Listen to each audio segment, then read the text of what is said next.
रोज़नामा जंग में मेरा रेगुलर कॉलम फैज़ आम और आज उसका उन्वान है अहमकों की जन्नत। आज की दुनिया की तरक्की और तहज़ीब हर दौर के अक्लमंद इंसानों की देन है। तारीख़ दान टाइन बी के बकौल हर दौर के चैलेंजों से निपटने के लिए इंसानों में की तख्लीकी अक़लियत सामने आती रही है। इनके लिए और तख्लीकी रास्तों से मुआशरे मुश्किलात से निकलते और तरक्की की तरफ सफ़र करते रहे हैं।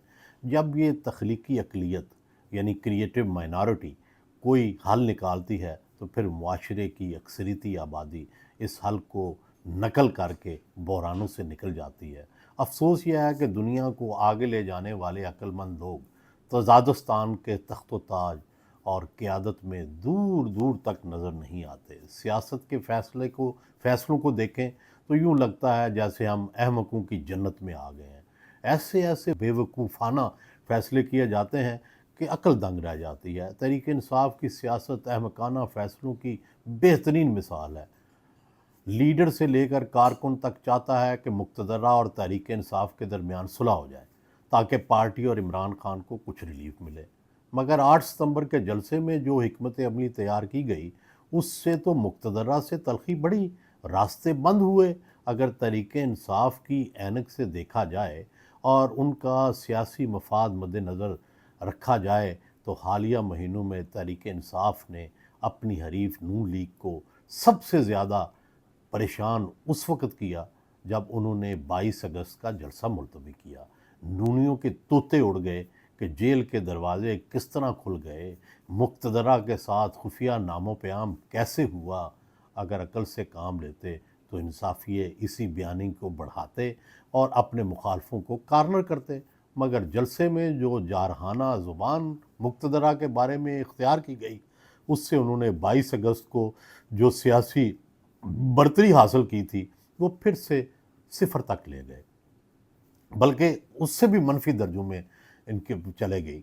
दूसरी तरफ रियासत चलाने वाले फैसला साज भी शायद अहमकों की जन्नत में ही रहते हैं, बल्कि वो नहले पर दैला हैं।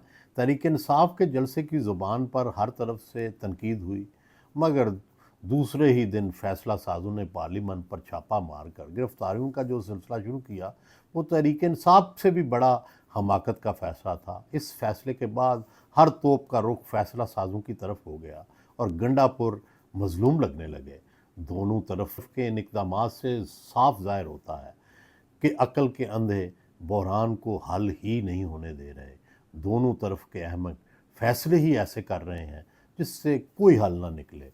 अहमकों की जन्नत में ही ऐसा मुमकिन है कि 9 मई से पहले एक रिटायर्ड जर्नैल आज के यानी कैदी नंबर 804 को 603 पैगामात भेजता है और बेवकूफ़ों की दुनिया में ही ऐसा हो सकता है कि ये रिटायर्ड जर्नैल अपने ज़ाती मफाद के लिए मुल्क की सबसे पॉपुलर जमात को फ़ौज से लड़ा रहा था।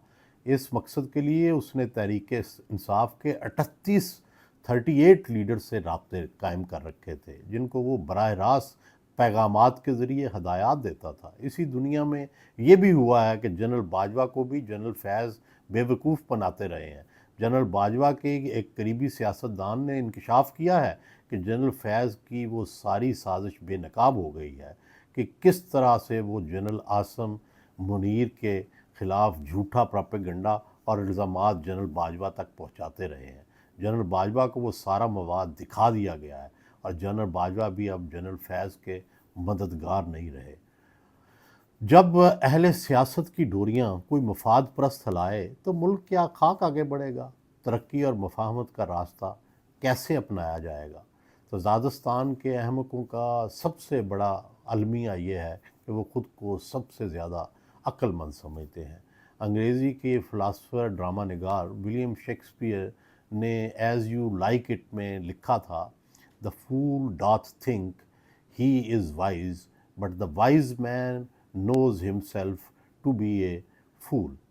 अहमक समझता है कि वो अक्लमंद है, लेकिन अक्लमंद शख्स अपने आप को बेवकूफ़ समझना चाहता है। असल के शाही दरबार से या फिर शायरों की और अदीबों की तख्लीक करदा दरबान उनमें सब से अहमक और मस्खरे क्लाउन लाजमी जहूज़ हुआ करते थे। ولیم شیکسپیئر نے جتنے بھی پھول تخلیق کیے وہ عقل و دانش سے بھرپور باتیں کیا کرتے تھے۔ اگر آج کے دور میں شیکسپیئر کا عقل مند پھول آ جاتا تو وہ تحریک انصاف سے ضرور پوچھتا کہ کس احمق پھول نے آپ کو جلسہ یا جلسی میں انتہا پسندانہ رویہ اختیار کرنے کا مشورہ دیا تھا۔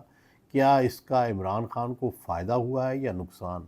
کیا اس سے ان کی سیاست میں بہتری آئی ہے یا بدتری؟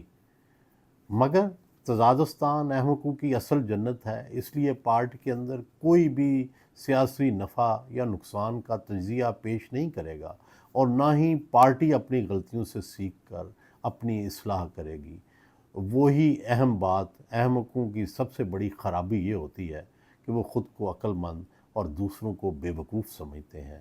اب دوسری طرف ریاست اور حکومت چلانے والوں کا لیول چیک کریں کہ تحریک انصاف کی طرف جاتے تیر کو انہوں نے خود اپنے لیے چن لیا۔ پارلیمان سے ایم این ایز کی گرفتاری نے گنڈا پور کی غلطیوں کو بھلا دیا اور حکومتی کارپردازان کی احمقانہ اور منتقبانہ کارروائیوں کو ہائی لائٹ کر دیا۔ اس بے وقوفی حرکت نے پارلیمان کی سب جماعتوں کو اکٹھا کر دیا۔ پی ٹی آئی کے ساتھ روا رکھے گئے ظلم پر پیپلز پارٹی اور نون دونوں کو ناچ بھی چاہتے ہوئے بھی فریق بننا پڑا۔ اسپیکر قومی اسمبلی کو کریز سے باہر نکل کر خصوصی کمیٹی بنانا پڑی۔ اب ہمارے ہاں جو سلسلہ چل رہا ہے اس میں میرے جیسے بلڈی فول سویلین کو بھی علم ہے کہ یہ سوال اٹھایا نہیں جا سکتا کہ وہ کون عظیم عقل مند اور دانشور ہے جس نے پارلیمان پر چھاپا مارنے کا حکم دیا، اور کیا کسی نے سوچا تھا کہ اس کا کوئی رد عمل بھی ہو سکتا ہے؟ حکومت چلانے والے تو سب سے عقل مند اور بالا تر مخلوق ہیں، انہیں دلیل اور دانش سے کیا واسطہ؟ ان کا یقین ہے کہ زور زبردستی ہی سب سے بڑے ہتھیار ہیں جن سے ہر کسی کو زیر کیا جا سکتا ہے۔ حالانکہ چانکیا، میکیاولی اور سنزو سے لے کر افلاطون، ارسطو اور سسرو تک سب متفق ہیں کہ جو کام عقل کر سکتی ہے وہ زور زبردستی نہیں۔ آج کی دنیا عقل کی دنیا ہے۔ عقل نے ٹیکنالوجی کو جنم دیا ہے۔ پہلے وحشی جنگیں جیت کر تہذیبوں کو پامال کر دیا کرتے تھے، اب مہذب دنیا کی عقل وحشیوں کو ایک بٹن دبانے سے تباہ کر دیتی ہے۔